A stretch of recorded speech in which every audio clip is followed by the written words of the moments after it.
كلنا من واحنا صغيرين اتعودنا ان القطة السوداء عفريت. مش ده اللي كان بيحصل؟ من واحنا صغيرين يقولوا لنا القطة السوداء عفريت، والواقع انها قطة بريئة لا حول لها ولا قوة.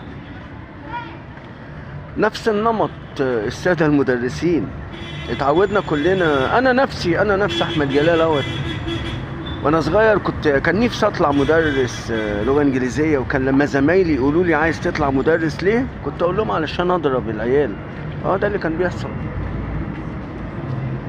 بقى مترسخ فينا ان الضرب هو الوسيلة للتعليم، وده للأسف، وده عيب وغلط.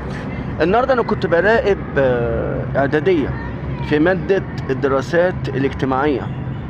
صدفتني بنوتة في تالتة اعدادي. النهارده انا كنت براقب عليها. كانت هي فكرتني بنفسيها. كانت في سنة من السنين وهي في تانية ابتدائي عندي في مدرستي. بنوتة اسمها ملك. قالت لي يا مستر تانية ابتدائي انا اتنقلت الفيوم، وللأسف في الفيوم كان معايا مدرس كان بيموتني ضرب يا مستر. والله يا مستر كده، والله العظيم البنت النهارده عينيها بتدمع وهي بتتكلم وبتحكي عن المأساة اللي سببها لها مدرس لغة انجليزية، رغم ان البنت ممتازة في الدراسات الاجتماعية. بتقول لي ما انا لو مش ممتازة ما كنتش هخلص الدراسات الاجتماعية كده في 5-6 دقايق. انا ممتازة يا مستر، ممتازة يا مستر في كل المواد الدراسية ما عدا اللغة الانجليزية. ضاعت البنت بسبب مدرس فاشل. تساوي ايه؟ تساوي ان مدرس تقعد مع نفسك وانت ضيعت مستقبل بنت لا حول لها ولا قوة. كان ممكن جدا بدل ما تضربها تعلمها.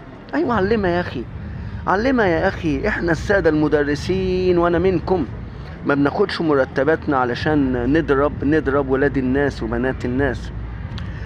للأسف أنا قسما بالله العظيم أنا حزين، والمصحف الشريف أنا حزين فعلا، والقرآن الكريم كنت أتمنى يعني أعمل إيه يعني شيء غريب. البنت ديت بتقول لي لغاية تانية ابتدائي أنا ممتازة الإنجليزي مادة سهلة بالنسبة لي، ولكن يغير حياتها مدرس ما عندوش ضمير ولا دين ولا رحمة. مدرس فهم التربية والتعليم غلط. فهم التربية والتعليم انه يمسك عصاية ويشتغل جلاد بدل ما يعلم ولاد الناس وبنات الناس، لا يضربهم